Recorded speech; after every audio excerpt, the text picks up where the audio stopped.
चाहे biology class को, जैसा कि हम principles of inheritance and variation chapter करते थे अगले क्लास का, तो पिछले पार्ट में हम लोगों ने इसका crossing over, types of crossing over, mechanism of crossing over, ये सब कुछ हमने स्टडी कर लिया था, जेनेटिक वेरिएशन वगैरह हमने स्टडी कर लिया, ठीक है। अगर आपने पिछले पार्ट में विजिट नहीं किया है तो please let us visit previous part, okay. So now let's start discussing about mutation. आज का टॉपिक है म्यूटेशन। म्यूटेशन क्या होता है, तो चलिए हम समझ लेते हैं म्यूटेशन क्या है, ठीक है। देखिए म्यूटेशन सबसे पहले एक्सप्लेन की साइंटिस्ट ने किया था। म्यूटेशन का सबसे पहले अगर हम बात करें कि एक्सप्लेन की साइंटिस्ट ने किया था, तो explain by Hugo de Hugo de scientist ने सबसे पहले क्या किया था, एक्सप्लेन किया था किसे, म्यूटेशन को, ठीक है। और इसी हम लोग ह्यूगो डी को किस नाम से जानते हैं, फादर ऑफ म्यूटेशन, ठीक है। फादर ऑफ म्यूटेशन कौन है, तो ह्यूगो डी है। इतना क्लियर हुआ। अब देखिए suddenly change what is mutation. अगर आपसे कोई पूछे कि म्यूटेशन क्या होता है, तो हमें बस एक छोटी सी डेफिनेशन देनी है, दैट सडनली चेंज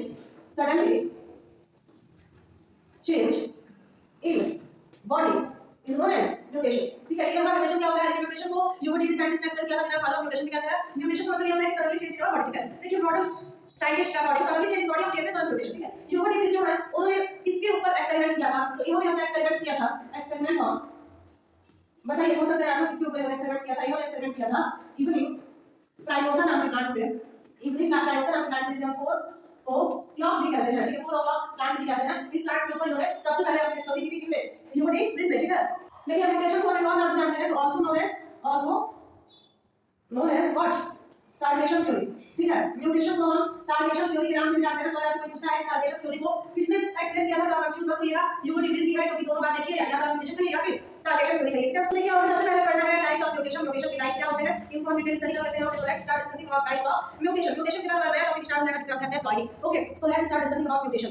अगर हम बात करें टाइप्स ऑफ म्यूटेशन की, ठीक है, टाइप्स ऑफ म्यूटेशन। तो म्यूटेशन कितने टाइप का होता है, देखिए म्यूटेशन होता कितने टाइप का है, उससे पहले ये समझते हैं किसकी बेसिस पे डिवाइड किया गया है, ठीक है। म्यूटेशन को सबसे पहले हम म्यूटेशन को डिवाइड करेंगे on the basis of body position. उसकी बॉडी की पोजीशन कैसी है, इसके हिसाब से सबसे पहले म्यूटेशन को डिवाइड करते हैं, ठीक है। और सेकंड होता है on the basis of genetic position, ठीक है। क्लियर हो। अब देखिए on the basis of body position के म्यूटेशन को कितने पार्ट में डिवाइड किया गया है, तो म्यूटेशन को 2 पार्ट में डिवाइड किया गया है, ठीक है। और on the basis of genetic position के म्यूटेशन को 2 पार्ट में डिवाइड किया गया है। चलिए हम इतना नाम बताते हैं, कौन सा है, सबको एक करके स्टडी करेंगे, ठीक है। ये on the basis of body position सबसे पहले होता है सोमैटोजेनिक म्यूटेशन, ओके। और सेकंड होता है ब्लास्टोजेनिक, जिसे हम जर्मिनल म्यूटेशन के नाम से भी जानते हैं, ठीक है। क्लियर हुआ इतना। अब देखिए on the basis of genetic position, इसके हिसाब से म्यूटेशन को पार्ट डिवाइड किया गया है। Mutation of gene level, first है म्यूटेशन एट जीन लेवल, ठीक है। सबसे पहले म्यूटेशन एट जीन लेवल, और सेकंड है म्यूटेशन एट क्रोमोसोमल लेवल, ठीक है। क्लियर ना। ये देखिए आज से अलग कंफ्यूजन होती है, ठीक है। देखिए म्यूटेशन टू टाइप का है, टू टाइप से म्यूटेशन को डिवाइड किया गया है। First on the basis of body position, on the basis of body position mutation two type के होते हैं। First one is somatogenic mutation और सेकंड वन इज ब्लास्टोजेनिक और germinal mutation. And second part is of basis of genetic position की बात करें, mutation कैसे divide किया गया है, तो टू टाइप का होता है, mutation gene level, mutation at chromosomal level, okay. तो सबसे पहले हम सबको एक करके स्टार्ट करते हैं समझना, ओके। सबसे पहले हम पढ़ लेते हैं सोमैटोजेनिक म्यूटेशन क्या होता है। So let's start discussing about somatogenic mutation. तो सबसे पहले हमें पढ़ना है सोमैटोजेनिक म्यूटेशन क्या होता है। सोमैटोजेनिक म्यूटेशन ये कैसा म्यूटेशन होता है, देखिए समझिए इसके बारे में, ओके।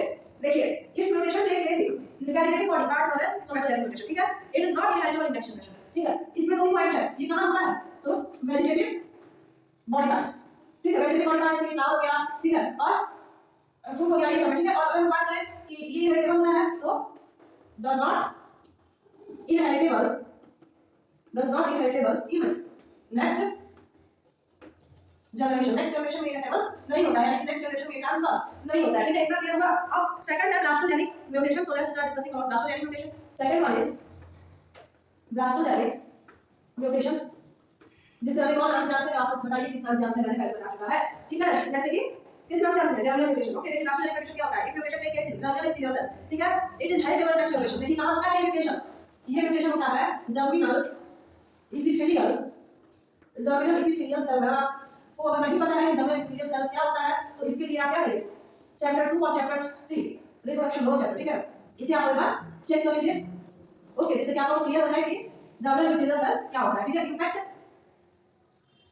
ये जो ब्लास्टोजेनिक म्यूटेशन होता है, ये हेरिटेबल होता है नेक्स्ट जनरेशन में, यानी कि नेक्स्ट जनरेशन में ट्रांसफर हो जाता है, ठीक है। तो देखिए mutation on the basis of body position, ये तो क्लियर हो गया। अब हम पढ़ेंगे mutation on the basis of gene position, ठीक है। तो देखिए जीन पोजीशन के बेसिस पे फर्स्ट जीन लेवल और सेकंड है क्रोमोसोम लेवल। चलिए इसे समझ लेते हैं। पहला है mutation at gene level. Mutation gene level पे कैसे होता है देखिए। If mutation takes place at gene level, resultant new variants are found and their smallest part is known as mutagenic mutation, ठीक है। अगर जीन लेवल पे होता है, ठीक है, अगर म्यूटेशन जीन लेवल पे होता है तो फिर क्या होता है कि न्यू वैल्यूज होते हैं, ठीक है। न्यू वैल्यूज आर फाउंड, ठीक है। नए वैल्यूज फाउंड जाते हैं और वो वैल्यूज होते हैं उनके स्मॉलेस्ट पार्ट को कहते हैं म्यूटाजीन और म्यूटॉन के नाम से जानते हैं। इतना क्लियर हुआ। अब देखिए सेकंड है mutation at chromosomal level. Chromosomal level पे म्यूटेशन कैसे होता है, ठीक है। तो देखिए क्रोमोसोमल लेवल पे म्यूटेशन होते हैं, कुछ टाइप्स के होते हैं, 4 टाइप्स में, ठीक है। सबसे पहले डिलीशन ऑफ डेफिशिएंसी से ये कुछ टाइप्स होते हैं। फर्स्ट होते हैं डिलीशन ऑफ डेफिशिएंसी, ठीक है। सेकंड क्या हो जाएगा, सेकंड होता है duplication, okay. Third one is translocation and fourth one is inversion, ठीक है। तो इन सब के बारे में मेरी तरफ समझना है। Deletion of deficiency, duplication, translocation और इन्वर्जन, इसके टाइप है म्यूटेशन एट क्रोमोसोमल लेवल के टाइप्स हैं। तो चलिए सबसे पहले हम समझ लेते हैं डिलीशन ऑफ डेफिशिएंसी के बारे में। तो एक और आप काम करिए, चैनल को सब्सक्राइब करिए, ठीक है। वीडियो को लाइक करिए, क्लास लाइक करके सभी स्टूडेंट्स को आप शेयर करिए, जितना आपको पॉसिबल उतना शेयर करिए, ठीक है। लाइक करिए, सब्सक्राइब करिए और आप वीडियो पूरा देखिए, ठीक है। तभी आप लोगों को नॉलेज अच्छे से मिल पाएगी, अदरवाइज आप लोग नॉलेज लैक कर जाएगा, ठीक है। इसलिए आप वीडियो पूरा देखिए और शेयर करिए नाइस बात है सभी स्टूडेंट्स को, ओके। और कोई भी आपको कमेंट में मैसेज करिए, आपका डाउट क्लियर किया जाएगा। So first we have to discuss about deletion of deficiency. First है डिलीशन ऑफ डेफिशिएंसी, देखिए डेफिशिएंसी का डिलीशन हो जाता है। ये क्या है सुनिए। If terminal sequence of chromosome means chromatic sequence remove from chromosome is known deletion, ठीक है। इससे क्या होता है टर्मिनल पोजीशन ऑफ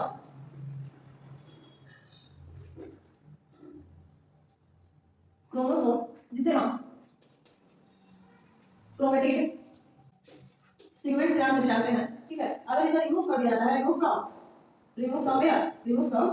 क्रोमोसोम से इसे रिमूव कर दिया जाता है, तो इस प्रोसेस को हम लोग क्या कहते हैं, इसी प्रोसेस को हम कहते हैं डिलीशन ऑफ डेफिशिएंसी या फिर सिर्फ डिलीशन भी आप इसे कह सकते हैं, ठीक है। तो डिलीशन ऑफ डेफिशिएंसी आप नाम याद रखिएगा, डिलीशन ऑफ डेफिशिएंसी इसका क्लियर होगा, ठीक है। तो इसे हम डिलीशन ऑफ डेफिशिएंसी कहते हैं, ठीक है। इतना क्लियर हो। अब देखिए सेकंड क्वेश्चन होता है डुप्लीकेशन क्या होता है। देखिए अगर हम बात करें डुप्लीकेशन क्या होता है, डुप्लीकेशन देखिए क्या होता है समझ लेते हैं, ठीक है।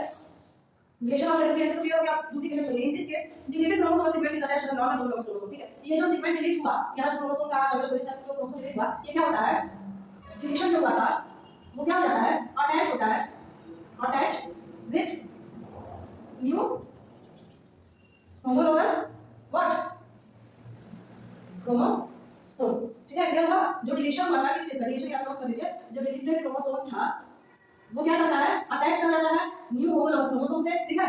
क्लियर हुआ। कोई डाउट नहीं डुप्लीकेशन में भी। अब चलिए अब थर्ड और फोर्थ में हम ट्रांसलोकेशन और इन्वर्जन। तो सबसे पहले हमें समझना है ट्रांसलोकेशन के बारे में, थर्ड पॉइंट जो है, okay. So let's start discussing about translocation. Third point है ट्रांसलोकेशन की प्रोसेस क्या होती है देखिए।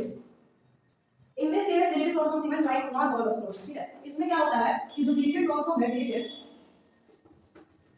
क्रोमोसोम है, वो क्या कर जाता है, अटैच कर जाता है, ठीक है। अटैच विद डुप्लीकेशन में क्या होता है, होमोलॉगस क्रोमोसोम से अटैच हो जाता है, क्या होगा, नॉन होमोलॉगस क्रोमोसोम से क्या होगा, अटैच हो जाएगा, ठीक है। इतना क्लियर हुआ।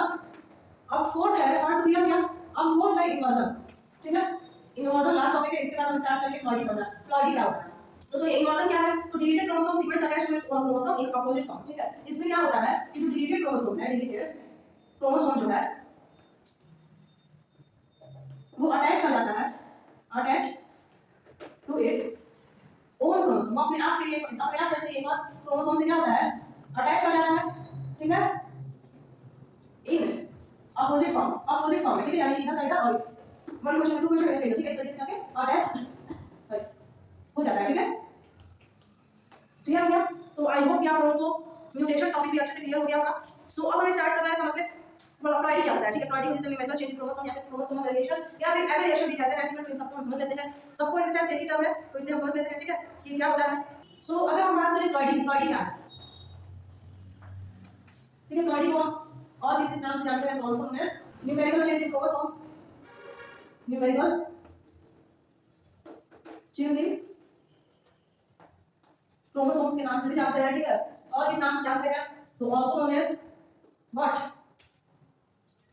क्रोमोसोमल वेरिएशन, और एक और नाम से जानते हैं ऑल्सो नोन एज एवरिएशन, ठीक है, क्लियर हो गया। अब चलिए समझते हैं बॉडी में क्या, देखिए बॉडी में क्या होता है, एक सच इंडिविजुअल की छवि है और हमारा chromosome comparison required pattern generation, ठीक है, जिसमें क्या हो जाता है कि एक ऐसा पर्सन जिसमें कि जो क्रोमोसोम होता है, क्रोमोसोम वो उनके पैरेंट के अकॉर्डिंग या तो मोर रहता है और लेस नंबर प्रेजेंट रहता है, उसे हम कहते हैं प्लॉइडी, ठीक है, समझ में आया। लेकिन प्लॉइडी के टू टाइप होते हैं, अगर हम बात करें टाइप्स ऑफ प्लॉइडी की, टाइप्स ऑफ प्लॉइडी की अगर हम बात करें तो ये भी टू टाइप का होता है, ठीक है। फर्स्ट होता है यू प्लॉइडी और सेकंड होता है एन यू प्लॉइडी, ठीक है। तो देखिए यू प्लॉइडी क्या है और एन यू प्लॉइडी क्या है, ये भी आप समझ लेते हैं, ओके। देखिए फर्स्ट होता है यू प्लॉइडी, ठीक है, और सेकंड होता है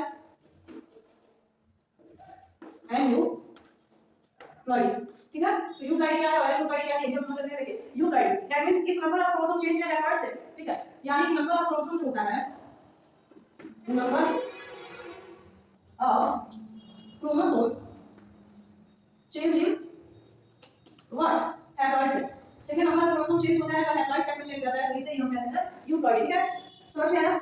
यू प्लॉइडी खास तौर पे कहां पाया जाता है, तो ये खास तौर पे पाया जाता है प्लांट सेल में, ठीक है, ना कि एनिमल सेल, क्योंकि प्लांट सेल में यू प्लॉइडी पाया जाता है, देखा जाता है, ठीक है। अगर हम बात करें एंड यू प्लॉइडी की, तो such ploidy which number of chromosome increase और डिक्रीज, ठीक है, इसमें क्या होता है कि नंबर ऑफ क्रोमोसोम क्या करते हैं, इंक्रीज कर जाते हैं या फिर डिक्रीज कर जाते हैं, तो इसे हम क्या कहते हैं, एन यू प्लॉइडी करते हैं, ठीक है। तो अगर ये इंक्रीज करते हैं, ठीक है, अगर क्या करते हैं, इंक्रीज कर जाते हैं, ठीक है,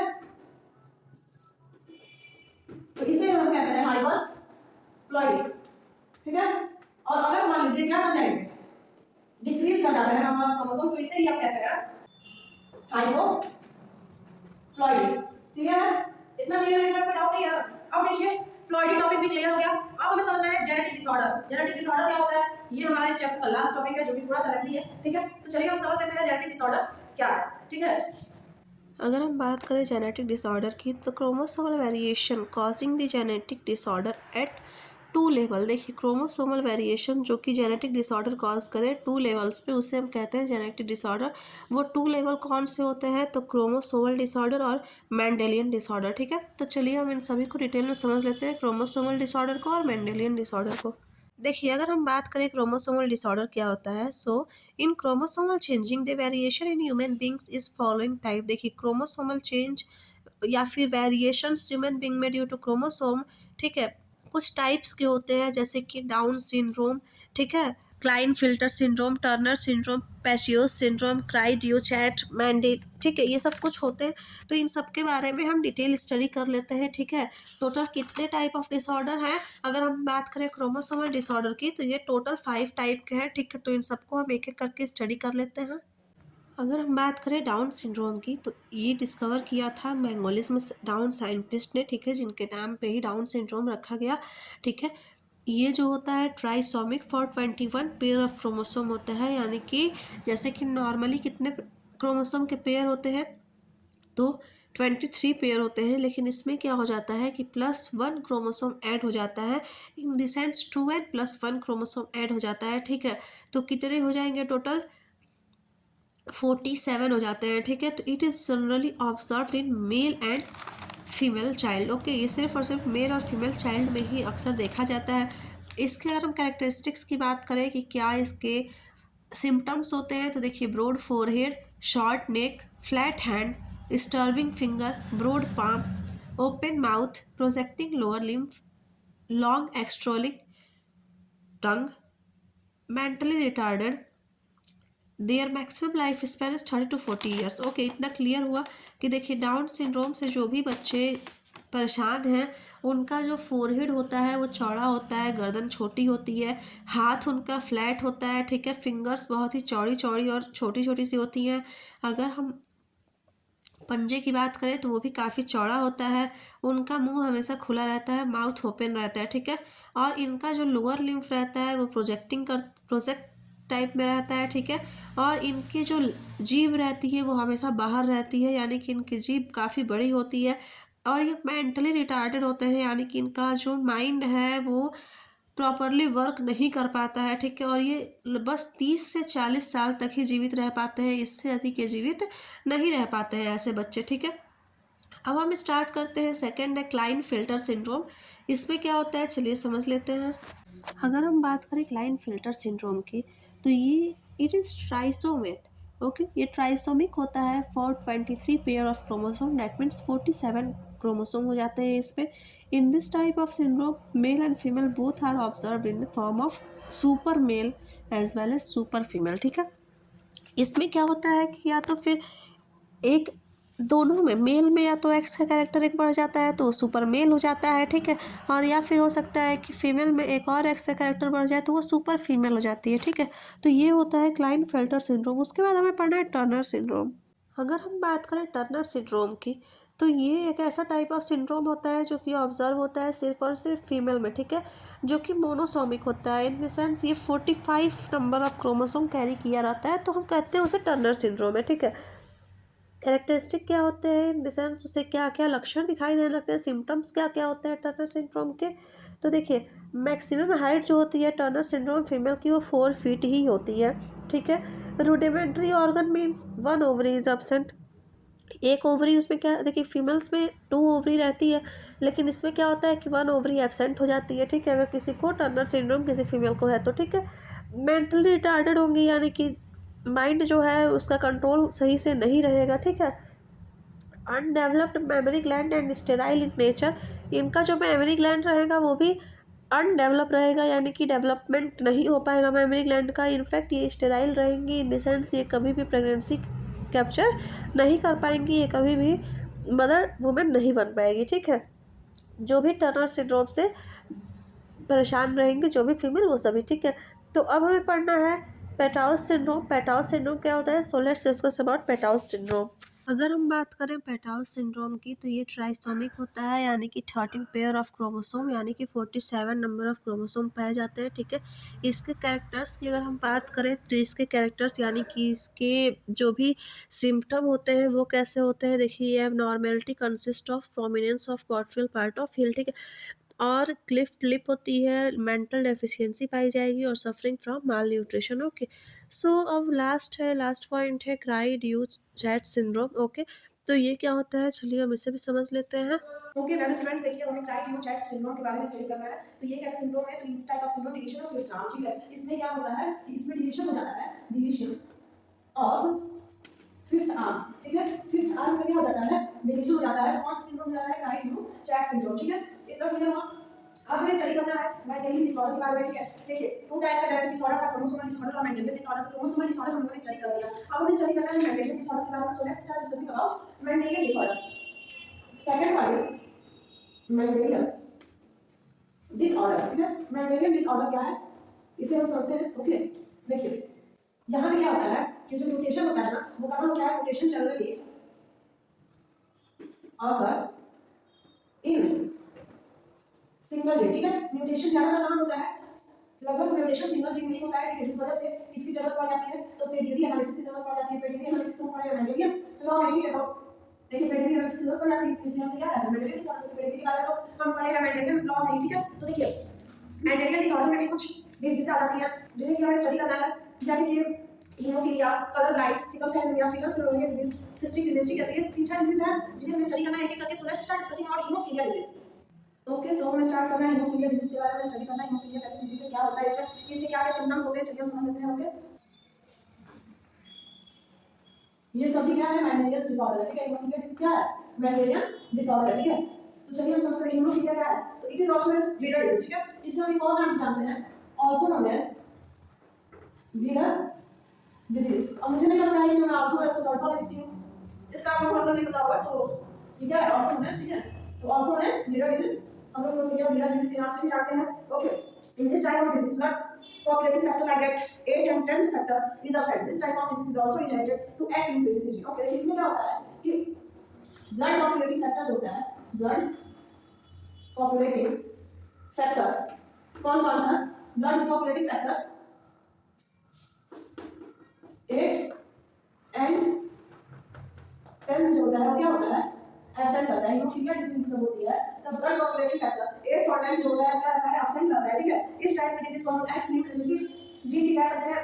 इसमें क्या होता है, absent this type is also related to X linked, ठीक है। देखिए ये जो डिजीज होती है ना, ये इनहेरिट करती है, inherit to X linked what recessive gene, ठीक है। एक्स लिंक्ड डिजीज जी पे डिजीज क्या करती है, इनहेरिट करती है नेक्स्ट जनरेशन में, ठीक है। जैसे देखिए आप इसका एग्जांपल समझ लेते हैं, इसका हम एग्जांपल समझ लेते हैं, ठीक है। जैसे कि ये फीमेल थी जो कि कैसी थी, कैरियर फीमेल थी, ठीक है। उसको ये डिजीज मतलब इसके चांसेस थे, इसके बहुत ज्यादा डिजीज रही हुई है, जिसको हम लिखेंगे एक्स, ठीक है। और मेल का जिसे हम लिखेंगे क्या, नॉर्मल मेल का, ठीक है, नॉर्मल मेल, ओके। जिसे हम एक्स वाई लिखेंगे। अब बताइए जब क्रॉसिंग होगा इन दोनों के बीच में तो चिल्ड्रंस क्या बनेंगे, एक तो एक्स सी एक्स, ठीक है। नेक्स्ट क्या बनेगा, एक्स सी वाई, इधर एक्स एक्स और इधर एक्स वाई, यही तो बनेगा नेक्स्ट जनरेशन, है ना। नेक्स्ट जनरेशन यही बनेगी। तो देखिए इसमें क्या होगा कि ये जो डॉटर है, ये डॉटर ये कैसी है, कैरियर है, ठीक है। किस चीज को कैरी की हुई है, सेम हीमोफीलिया डिजीज, सेम एनाइटिस, सेम एनाइटिस, ठीक है।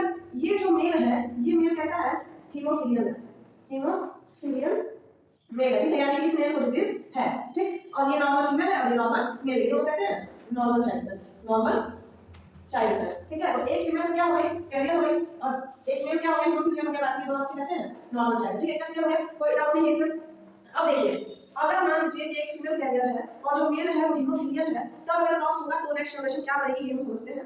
जैसे कि मान लीजिए एक फीमेल थी, ठीक है, जो कि क्या है, कैरियर है, हीमोफीलिया डिजीज की, यानी कि एक्स नहीं होगी। या फिर आप ये भी लिख सकते हैं, या फिर ये भी लिख सकते हैं कि देखिए फीमेल जो है वो कैरियर है, यानी कि हीमोफीलिया डिजीज का एक्स लिख सकते हैं, एक्स हीमोफीलिया, ठीक है। और मेल जो है क्या है, हीमोफीलियन मेल है, हीमोफीलियन मेल है, यानी कि मेल को हीमोफीलिया डिजीज है, तो हम इसको क्या लिखेंगे, एक्स एच वाई। अब बताइए जब नेक्स्ट जनरेशन कॉज होगी तो जब नेक्स्ट जनरेशन आएगी तो नेक्स्ट जनरेशन कैसे आएगी, एक्स एच ये आएगी, फिर क्या आएगी, X H Y, next X H X and last one is X Y, यही तो रहेगी। अब देखिए ये फीमेल जो है ये कैसे रहेगी, हीमोफीलियन डॉटर, ये डॉटर कैसी है इसकी, ये जो पेरेंट्स थे जो कैरियर फीमेल और हीमोफीलियन मेल थे, इनकी जो डॉटर लाइन कैसी हो गई, हीमोफीलियन डॉटर हो गई। एक क्या हुआ, हीमोफीलियन सन हो गया, ठीक है। ये कैसी डॉटर है, तो ये है कैरियर डॉटर और ये नॉर्मल सन, ठीक है। क्लियर हुआ ये कैसे क्रॉसिंग हुई और क्या क्या इसके बने, चाइल्ड्स बने कैसे बने, ठीक है। इनके अंदर कैसी डिजीज रही है, सब क्लियर हो गया। तो हीमोफीलिया डिजीज आई होप आप लोगों को क्लियर हुई होगी। अब हमें पढ़ना है कलर ब्लाइंड डिजीज, ठीक है। कलर ब्लाइंड डिजीज क्या होता है, इसमें इसके क्या सिम्टम्स होते हैं और ये कैसे ट्रांसफर होता है वन जनरेशन नेक्स्ट जनरेशन, चलिए हम समझ लेते हैं। If we talk about colour blind disease, तो ये भी डिजीज कैसी है, मेंडेलियन डिसऑर्डर ही है, ठीक है। इस डिजीज को हम एक और नाम से जानते हैं, वो क्या है, प्रोटॉन डिफेक्ट डिजीज, ठीक है। प्रोटॉन डिफेक्ट डिजीज के नाम से भी हम जानते हैं कि कलर ब्लाइंड डिजीज को, ठीक है। इनफैक्ट हम इसे एक और नाम से जानते हैं, रेड ग्रीन कलर ब्लाइंड। इसमें जो पर्सन कलर ब्लाइंड से जो भी पर्सन सफर कर रहे होते हैं उन्हें किस कलर में ज्यादा स्ट्रगल होता है देखने में, तो रेड और ग्रीन हो सकता है। ये रेड कलर को ग्रीन कलर से देख पाते हैं और ग्रीन कलर को रेड कलर समझ पाते हैं, ठीक है। तो ये डाउट हो जाता है, ठीक है। तो देखिए कलर ब्लाइंड डिजीज समझ में आए, कलर ब्लाइंड डिजीज में पर्सन जो होते हैं, जो डिसेबिलिटी होती है कलर ब्लाइंड की, वो रेड और ग्रीन कलर को पहचानने में एबल नहीं होते हैं, सक्षम नहीं होते हैं। वो ग्रीन कलर को हो सकता है रेड कलर समझते हो और रेड कलर को ग्रीन कलर समझते हो, उनकी आईज से क्लियर दिख नहीं पाता है कि वो कलर कौन सा है, रेड और ग्रीन में ही वो कंफ्यूज रहते हैं, ठीक है। अब देखिए ये डिजीज जो होती है वो एक्स लिंक्ड डिजीज, ये भी इनहेरिटेबल होती है, ये भी डिजीज क्या होती है, इनहेरिटेबल होती है to X linked recessive gene, ठीक है। एक्स लिंक्ड रिसेसिव जीन पे ये भी डिजीज क्या होती है, इनहेरिटेबल होती है, ओके। इनफैक्ट अगर हम रियलिटी देखें तो 8% मेल जो होते हैं, लगभग 8% मेल जो है वो क्या कर रहा है, सफर कर रहा है इस डिजीज से, suffering from colour blind disease, ठीक है। कलर ब्लाइंड डिजीज से लगभग 8% मेल आज के टाइम क्या कर रहे हैं, सफर कर रहा है, ठीक है। अगर इसका एग्जांपल देखें तो देखिए, चलिए इसका एग्जांपल समझ लेते हैं कलर ब्लाइंड डिजीज का। देखिए मैं सभी के एग्जांपल्स तो आप लोगों को नहीं बताऊंगी क्योंकि आप लोग अपने से एग्जांपल क्लियर कर सकते हैं कि भाई फीमेल है तो कैरियर है, मेल है तो टोटल डिजीज है उसको, या फिर डिजीज फ्री है देखते हैं नेक्स्ट, क्योंकि ये चीज आप लोग खुद भी क्लियर कर सकते हैं, ठीक है। अपने एग्जाम्पल से आपको कुछ समझिएगा, अगर नहीं कुछ समझ में आता है, किसी एग्जाम्पल में कोई डाउट है तो आप कमेंट सेक्शन में मेंशन कर दीजिए, कमेंट करके बताइए क्या डाउट है, फिर मैं आपको जवाब क्लियर करूँगी। ठीक है, देखिए कलर लाइन डिजीज का एग्जाम्पल आपको दे देती हूँ। जैसे कि एक फीमेल है, ठीक है, जो क्या है, कैरियर है, कैरियर फीमेल है, तो इसे हम कैसे लिखेंगे, कलर लाइन ऐसे स्टार्ट होता है, एक्स लिखेंगे। ठीक है, और एक मेल है जो कि कलर ब्लाइंड मेल है, कलर ब्लाइंड क्या है, मेल है। ठीक है, जब ये दोनों आपस में क्या करते हैं, क्रॉस करते हैं, तो हम इसे कैसे लिखेंगे, एक्स लाइन है ना, तो कलर लाइन में जब ये दोनों का क्रॉस होगा, दोनों कॉम्बिनेट करेंगे, जो नेक्स्ट जनरेशन बनेगी वो कैसे बनेगी, तो बताइए क्या बनेगा, एक्स सी। ठीक है, इधर क्या बनेगा, एक्स सी वाई, इधर बताइए एक्स सी एक्स, और इधर एक्स वाई, यही तो फोर जनरेशन बनेगी। तो देखिए ये जनरेशन क्या होगी, कलर लाइन होगी, कलर लाइन डॉटर, ये तो डॉटर होगी इनकी, ये कैसी होगी, कलर लाइन होगी, यानी ये कलर लाइन से सिस्टम रहेगी। ठीक है, जो ये मेल होगा और जो अगला सन होगा वो भी कैसा रहेगा, कलर लाइन रहेगा, कलर ब्लाइंड सन होगा। ठीक है, नेक्स्ट क्या होगा, कैरियर फीमेल, और उसके बाद नॉर्मल सन। ठीक है, इसे आप यहाँ नोट कर लीजिए, क्या है ना डॉटर। ठीक है, देखिए आप लोग ये मत समझिएगा, ये मेरे कहने का मतलब यहाँ बिल्कुल नहीं है कि जो फर्स्ट चाइल्ड होगा वही कलर लाइन होगा, हो सकता है फर्स्ट चाइल्ड आपका नॉर्मल सन भी हो जाए, हो सकता है फर्स्ट चाइल्ड कैरियर डॉटर भी हो जाए, या फिर कलर लाइन सन या कलर लाइन डॉटर हो जाए। इसका ये बिल्कुल नहीं मतलब नहीं है कि दोनों पहला यही रहेगा, नहीं, पहला सन भी हो सकता है, पहला डॉटर भी हो सकता है, कोई भी हो सकता है, नॉर्मल भी हो सकता है, कलर लाइन भी हो सकता है, कैरियर भी हो सकता है। ठीक है, तो यहाँ ये बिल्कुल भी मतलब नहीं है कि पहला जो उन लोगों का जो पहला बेबी रहेगा वो यही रहेगा और आखिरी फोर्थ वन में मेरा, ऐसा बिल्कुल भी नहीं है सब। ठीक है, यहाँ से फिर क्रॉस कराया गया, उस क्रॉस के थ्रू आप लोगों को सिर्फ और सिर्फ समझाया गया है कि एक कलर लाइन डॉटर भी रहेगी, इसकी संभावना है, लेकिन चांसेस इसकी भी कलर लाइन सन रहे, कलर लाइन या फिर कलर लाइन डॉटर रहे, या फिर कैरियर डॉटर रहे, या फिर नॉर्मल सन है, ये चारों चीजों की पॉसिबिलिटी है। ठीक है, लेकिन मेल जो है कभी भी कैरियर नहीं होता है, इसलिए हम यहाँ कैरियर में कहीं बना नहीं सकते। ठीक है, तो यही चारों चीजों की पॉसिबिलिटी है कि जो नेक्स्ट जनरेशन रहेगी वो यही फोर टाइप्स रहेंगी और कोई पॉसिबिलिटी नहीं है। ठीक है, तो ऐसा तो मतलब नहीं है कि सीरीज यही रहेगी, सीरीज कैसे रह सकती है। Now we have to discuss about sickle cell anemia disease. Sickle cell anaemia disease क्या होती है, ठीक है, तो ये जेनेटिक डिसऑर्डर होता है किसी की फॉर हीमोग्लोबिन। ठीक है, ये क्या होता है, जेनेटिक डिसऑर्डर होता है। ठीक है, जेनेटिक डिसऑर्डर होता है, मेंडेलियन डिसऑर्डर कैसा होता है, जेनेटिक डिसऑर्डर होता है for what, for haemoglobin, for haemoglobin. ठीक है, ये हीमोग्लोबिन के लिए जेनेटिक डिसऑर्डर होता है, लेकिन क्या होता है, हीमोग्लोबिन में ही होती है। ठीक है, देखिए इसमें क्या होता है ना, इस डिजीज में क्या होता है कि जो हीमोग्लोबिन होता है, हीमोग्लोबिन जो होता है वो कन्वर्ट हो जाता है, convert into sickle shape. Haemoglobin किस शेप में कन्वर्ट हो जाता है, सिकल शेप में कन्वर्ट हो जाता है। ठीक है, क्यों, अच्छा क्यों सिकल शेप में कन्वर्ट हो जाता है, ये भी तो पॉइंट है, ड्यू टू पॉइंट म्यूटेशन, इसमें पॉइंट म्यूटेशन हो जाता है, इसके में हीमोग्लोबिन में पॉइंट म्यूटेशन हो जाता है, और हीमोग्लोबिन कौन से चेन में होता है, ऑफ हीमोग्लोबिन, हीमोग्लोबिन की कौन से चेन में, हीमोग्लोबिन व्हाट, बताइए सोचिए, आप मैंने किया है, पॉलीपेप्टाइड चेन, पॉलीपेप्टाइड चेन में इसका क्या होता है, म्यूटेशन हो जाता है, पॉइंट म्यूटेशन हो जाता है, इस वजह से हीमोग्लोबिन जो होता है सिकल शेप का हो जाता है। सिकल शेप क्या होता है, जैसे कि सिकल आप लोग सभी का क्या होता है वो, जैसे कि पैसे भी कहते हैं, उसको कहते हैं ऐसे इस टाइप का होता है, मतलब कि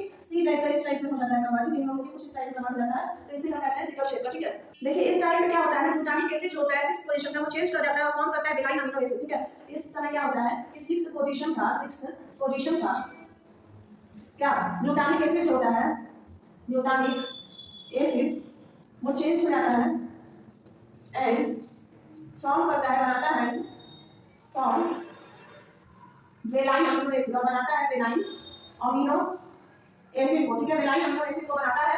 ओके, तो इस वजह से इसका जो शेप हो जाता है वो सिकल, तो इस वजह से इसका जो शेप होता है वो सिकल शेप का हो जाता है। ठीक है, और उसकी वजह से जब वेलाइन अमीनो एसिड का फॉर्मेशन हो जाता है तो जो ऑक्सीजन का ट्रांसपोर्ट होता है, ऑक्सीजन ट्रांसपोर्ट जो होता है वो क्या कर जाता है, स्टॉप कर जाता है। ठीक है, ऑक्सीजन का ट्रांसपोर्ट होना बंद हो जाता है हीमोग्लोबिन में। ठीक है, तो ये पर्सन में क्या कर देता है, sickle cell anaemia disease cause कर देता है। तो this is all about sickle cell anaemia disease. I hope आप लोगों को sickle cell anaemia disease clear हो गई होगी, अब कोई डाउट नहीं सिकल सेल एनीमिया डिजीज में। ठीक है, अब देखिए अब हमें समझना है फेनिलकीटोनुरिया डिजीज क्या होती है। ठीक है, ज्यादा कुछ बचा नहीं, दो ही डिजीज और बची है जिन्हें हम पढ़ना, उसके बाद चैप्टर फिनिश हो जाएगा। ठीक है, फेनिलकीटोनुरिया डिजीज और सिस्टिक फाइब्रोसिस डिजीज। ठीक है, चलिए समझते हैं फेनिलकीटोनुरिया डिजीज क्या है।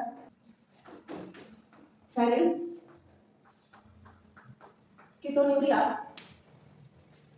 डिजीज ये कैसी डिजीज है, ये भी तो मेंडेलियन डिसऑर्डर है, लेकिन इसमें क्या होता है, कैसे क्या चेंजेस होते हैं, ठीक है, क्या इसके सिम्टम्स होते हैं, चलिए हम ये समझते हैं। फेनिलकीटोनुरिया डिजीज होती है वो क्या, नॉर्मल इंक्रीज ऑफ फेनिलएलानिन। ठीक है, इन ब्लड फेनिलएलानिन जो होता है एनालिन कहाँ प्रेजेंट रहता है, ब्लड में, तो ये एबनॉर्मली इंक्रीज करता है। वैसे तो नॉर्मली इंक्रीज करते ही रहते हैं, लेकिन ये क्या करने लगता है, एब नॉर्मली इंक्रीज करने जब लगता है, ठीक है। क्यों एब नॉर्मली इंक्रीज करता है? Due to absence of phenyl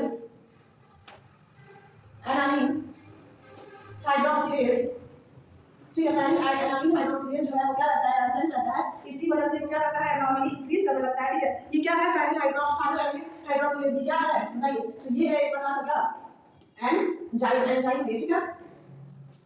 जब ये सब पूरी प्रोसेस होती है तब क्या होता है कि देन फेनिल पाइरुविक एसिड होता है, ये क्या करता है, इंक्रीज कर लगता है, इंक्रीज इन ब्लड में फेनिल पाइरुविक एसिड क्या करता है, इंक्रीज करना स्टार्ट कर जाता है, ठीक है।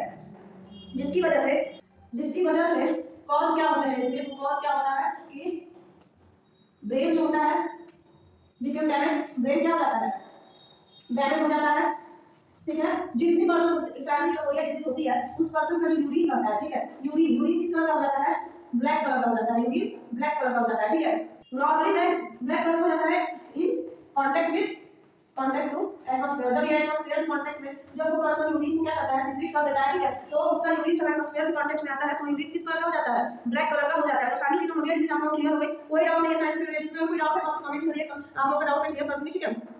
अब लास्ट डिजीज है इस चैप्टर की जिसे हम कहते हैं सिस्टिक फाइब्रोसिस डिजीज। तो चलिए समझते हैं सिस्टिक फाइब्रोसिस डिजीज क्या होती है। सिस्टिक फाइब्रोसिस डिजीज ये कैसी बीमारी है, इसमें क्या होता है, सुनिए हम इसे समझ लेते हैं। लेकिन नॉर्मली तो बाकी लोग कहते हैं ये क्या है, मेंडेलियन डिसऑर्डर है, ये तो क्लियर है भाई, ये सब डिजीज हम क्या बोल रहे हैं, मेंडेलियन डिसऑर्डर डिजीज ही हम बोल रहे हैं, ठीक है। और इसके बारे में हमें क्या जानना है, ये कॉज होती है cause by single autosomal recessive gene, ये सिंगल ऑटोसोमल रिसेसिव जीन की वजह से क्या होती है, कॉज होती है। और जब ये डिजीज कॉज होती है, ये कंट्रोल कर जाती है, कंट्रोल कर देती है, कंट्रोल की एंजाइम, वो उस एंजाइम को कंट्रोल कर देती है व्हिच फॉर्म इन ग्लाइकोप्रोटीन, वो एंजाइम जो ग्लाइकोप्रोटीन बनाता है हमारे ब्लड में, उसको ये क्या कर देती है, कंट्रोल कर देती है, ठीक है। इस वजह से हमारे ब्लड में क्या होता है, ग्लाइकोप्रोटीन नहीं बन पाता है, ठीक है। अब इसके एग्जांपल्स भी होते हैं, इसके सिम्टम्स होते हैं, तो इसके सिम्टम क्या क्या है, चलिए हम सिस्टिक फाइब्रोसिस डिजीज के एग्जांपल समझ लेते हैं, क्या क्या इसके एग्जांपल्स हैं। अगर हम बात करें सिस्टिक फाइब्रोसिस डिजीज के सिम्टम्स की, तो इसके सिम्टम्स क्या क्या होंगे, सोचिए बताइए। देखिए इसकी वजह से अफेक्टेड पार्ट कौन कौन से होंगे, देखिए अफेक्टेड पार्ट होंगे, अफेक्टेड पार्ट की अगर हम बात करें तो वो है लीवर इफेक्ट अफेक्ट हो जाएगा, ठीक है। फिर स्वेट ग्लैंड भी इसकी वजह से इफेक्ट कर जाएगी, ठीक है। और क्या होगा, स्किन भी अफेक्टेड हो जाती है, ठीक है। इतना क्लियर हुआ, ऐसे सिम्टम्स क्लियर हुए। अब देखिए हम बात करें इसके वेरिएशन की, ठीक है। अगर हम सिस्टिक फाइब्रोसिस डिजीज के वेरिएशन की बात करें तो इसमें वेरिएशन कैसे होता है, क्या होता है, देखिए वेरिएशन मतलब वेरिएशन क्या होता है, तो वेरिएशन का सिंपल सा मतलब ये होता है कि difference between parent and child is known as variation। एक पेरेंट्स से और एक बच्चे में जो डिफरेंस आ जाता है, ठीक है। हम लोग सभी लोग अपने पेरेंट्स से थोड़ा बहुत अलग होते ही है, ठीक है। तो जो हमारे अंदर डिफरेंस आया है वही क्या होता है, वही होता है वेरिएशन, उसी को हम वेरिएशन कहते हैं, ठीक है। देखिए वेरिएशन कितने टाइप का होता है, 2 टाइप का होता है, ठीक है। वेरिएशन इज ऑफ 2 टाइप्स, ठीक है। ये कितने टाइप का होता है, 2 टाइप्स का होता है। कौन कौन सा होता है, 2 टाइप का। फर्स्ट होता है सोमैटोजेनिक वेरिएशन और सेकंड होता है व्हाट, ब्लास्टोजेनिक वेरिएशन, ठीक है। एक होता है सोमैटोजेनिक वेरिएशन और एक होता है ब्लास्टोजेनिक वेरिएशन। तो चलिए हम समझ लेते हैं सोमैटोजेनिक वेरिएशन क्या है और ब्लास्टोजेनिक वेरिएशन क्या है। फर्स्ट अगर हम बात करें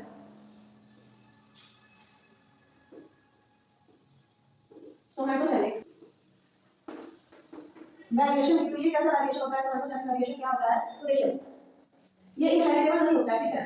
तो हम ये सिंपल लिख सकते हैं, इट इज नॉट इनहेरिटेबल, ये इनहेरिटेबल नहीं होता है, ये इनहेरिट नहीं करता है नेक्स्ट जनरेशन में, ठीक है। अब देखिए सेकंड होता है कौन सा वेरिएशन, ब्लास्टोजेनिक वेरिएशन, है ना, ब्लास्टोजेनिक वेरिएशन। तो ये कैसा वेरिएशन है कि कोई टाइप का वेरिएशन, तो एक हो गया सोमैटोजेनिक वेरिएशन और एक हो गया ब्लास्टोजेनिक वेरिएशन। तो सोमैटोजेनिक समझ में आ गया कि इनहेरिटेबल नहीं होता है नेक्स्ट जनरेशन में, बल्कि ब्लास्टोजेनिक वेरिएशन की हम बात करें तो ये जो होता है हेरिटेबल होता है, ठीक है। इसे हम जर्मिनल वेरिएशन के नाम से भी जानते हैं, also known as germinal variation, ठीक है। ये जो होता है इनहेरिटेबल इन नेक्स्ट जनरेशन में क्या होता है, इनहेरिट कौन जाता है, ठीक है। अगर आप इसके एग्जाम्पल की बात करें तो एग्जाम्पल जाता है कलर लाइन और बताइए हीमोफीलिया, ठीक है, सिकल सेल एनीमिया, ये सब हो जाते हैं इसके एग्जाम्पल, ठीक है। लेकिन अगर हम बात करें सोमेटोजेनिक वेरिएशन की, सोमेटोजेनिक वेरिएशन का एग्जाम्पल देखिए आप लोगों के सामने ये सिस्टिक फाइब्रोसिस, और सिस्टिक फाइब्रोसिस मैंने आप लोगों को काफी क्लियरली डिस्कस कर लिया, ठीक है। तो इतना आप लोग क्लियर हो गया। अब हमें पढ़ना है हमारा next chapter, that is molecular basis of inheritance, okay. तो चलिए हम लोग अब नेक्स्ट चैप्टर के साथ नेक्स्ट पार्ट में देखते हैं, that is molecular basis of inheritance, ठीक है।